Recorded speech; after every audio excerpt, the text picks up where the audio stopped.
You're probably not going to like this video. I'm anxiously avoiding saying anything that will make you angrily shut your screen off.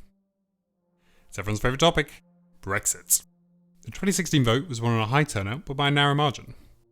3 years on, the only thing the country agrees on now is that it's all a mess.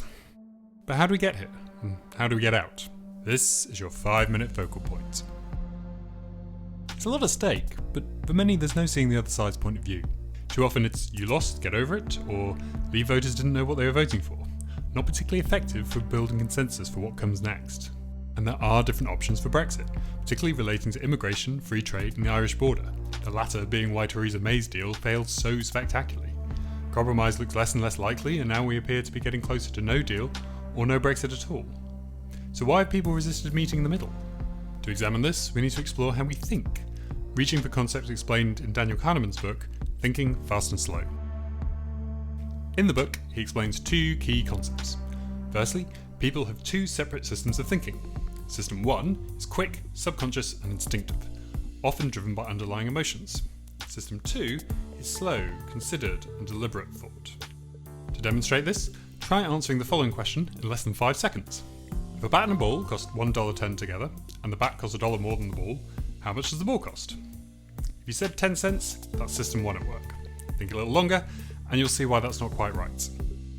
He then explores the concept of substitution. When faced with a difficult question, we tend to subconsciously swap it for an easier one, which we answer with system 1 without realising what we're doing. System 2 sometimes coming back in to explain our choice. An example is, how green is my lifestyle? Knowing the environmental impact of everything we do and use, and counting it all up, is no easy task. Faced with this challenge, most of us find it easier to substitute the question for, have I done something green recently? Knowing this, how might people have approached the question of UK membership of the European Union? In theory, Britain being in or out should be a means to an end, and your vote depends on what you want to achieve. Prosperity and quality of life? A clear cultural identity? Or influence across the world? But even knowing what you want doesn't stop the question of whether the EU helps you get it from being a really hard one. Firstly, its effect on the UK is not always in black and white. Our economic roots have evolved alongside the EU for nearly 50 years, and leaving now is not the same as never having joined. Secondly, EU structures are, rightly or not, seriously complex. Many of us have heard a lot more about how the EU works after June 2016. A question this complex invites substitution. Over 30 million people voted in the referendum, and neither side were all the same. Millions engaged in the debate, but many, including myself, had other questions lying underneath. While some were more relevant than others, the overriding question both sides may have simply been, am I happy with the status quo? Generally speaking, people with more money and opportunities were all more likely to vote Remain. It's not that substitution is always bad, but it shows us why our debates get so heated. 2 people can switch the exact same referendum question for very different ones of their own. Each sees the other's answer to their question and then thinks, how can you possibly believe that?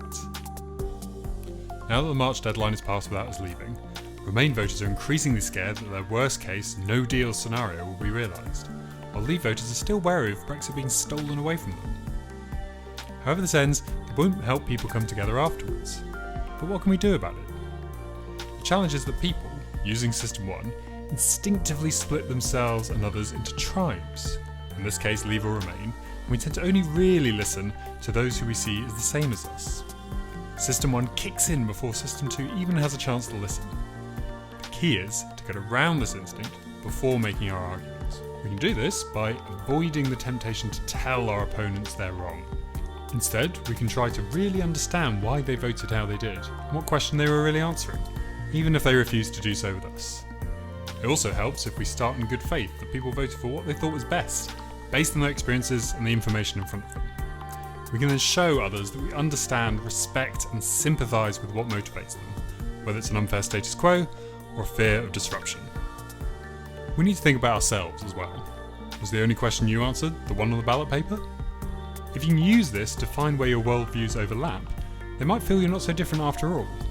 Admitting a mistake, like judging the other side too quickly, particularly helps to lower tribal defences and allow you to show how your common ground just led you to a different conclusion on Brexit.